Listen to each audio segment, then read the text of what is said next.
La façon dont je suis arrivé en fait à Montréal, c'est un peu sur un coup de tête. Donc il y avait cette situation où je pouvais travailler énormément, j'étais très stressé et je trouvais Paris assez anxiogène en soi. Donc il y a un moment où je dis stop. Montréal en fait était la ville francophone la plus éloignée de Paris à ce moment-là.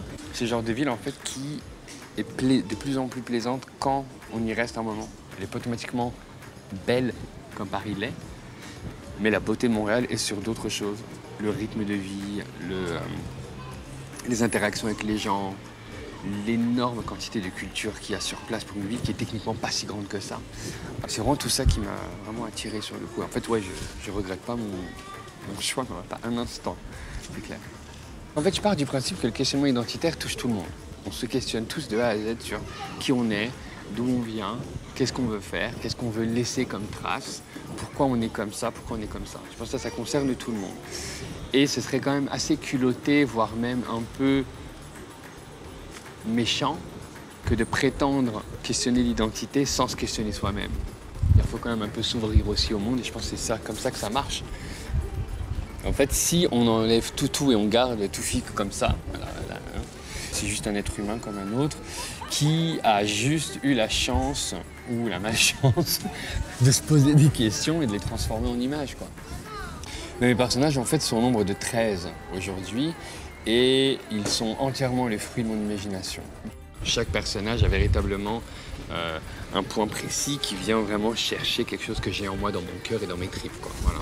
C'est clair et net que ces personnages-là sont aussi le fruit donc de mon imagination, mais aussi de cette capacité à caricaturer un peu les traits de personnalité. C'était ma deuxième série qui s'appelle Too Fix Museum où j'avais décidé de mettre en scène mes personnages dans des réinterprétations de tableaux classiques. Il y a toujours cette idée de niveau social et d'élite, quoi. Est-ce que moi j'ai le droit d'aller au Louvre et de jubiler sur une peinture en sachant que j'ai pas automatiquement tous les codes de lecture de cette peinture-là?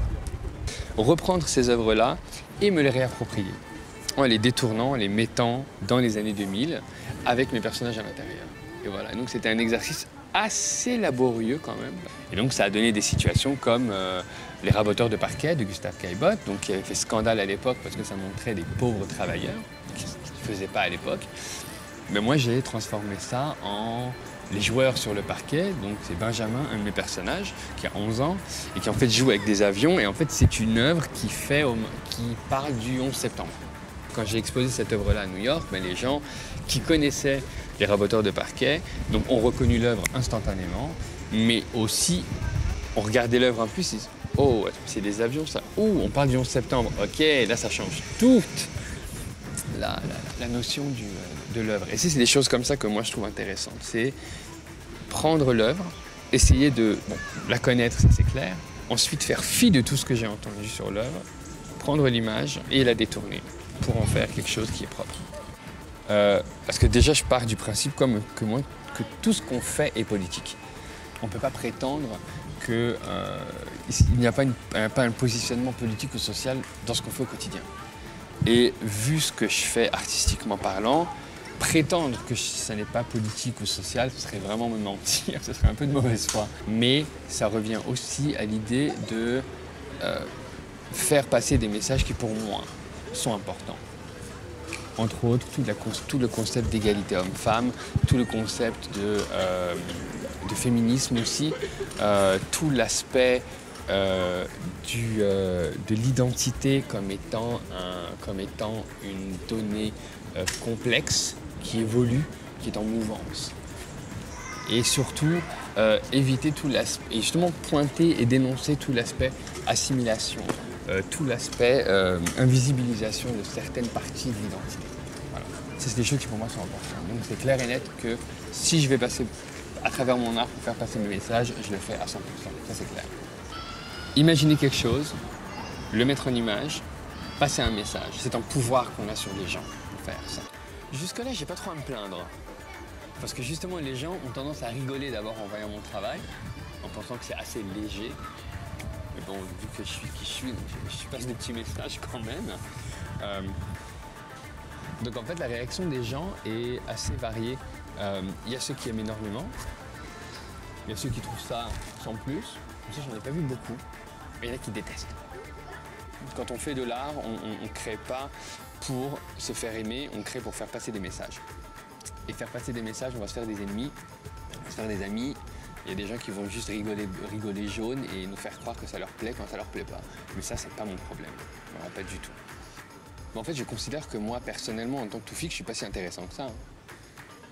J'ai pas la prétention de dire que ma personne est tellement intéressante que je vais, moi, commencer à parler de moi et tout ça. Non, franchement, ça, ce serait un peu trop narcissique. Je suis narcissique, il le faut, parce que le concept même de dire je crée et ce que je crée mérite d'être exposé, rien que ça pour moi est une forme de narcissisme, ça c'est sûr. Mais je n'ai pas la prétention de dire moi, Toufik, ce que je dis est important, écoutez-moi. Non, ça ce serait vraiment bidon de dire ça. Je suis assez humble pour savoir que je suis peut-être pas la personne la plus intéressante au monde et même la plus pertinente. Je sais juste que j'ai un point de vue, je veux le faire passer. Les gens le prennent, très bien. Ils le prennent pas, pas grave. Ça m'ennuie pas plus que ça.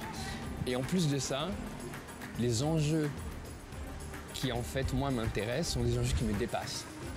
Ce sont des enjeux universels. L'identité, le questionnement, l'immigration, l'intégration, les perceptions, le genre, l'égalité homme-femme, la religion. Ça, ce sont des trucs qui me dépassent. Moi, je vais mourir dans quelques années. Ce sujet-là continuera.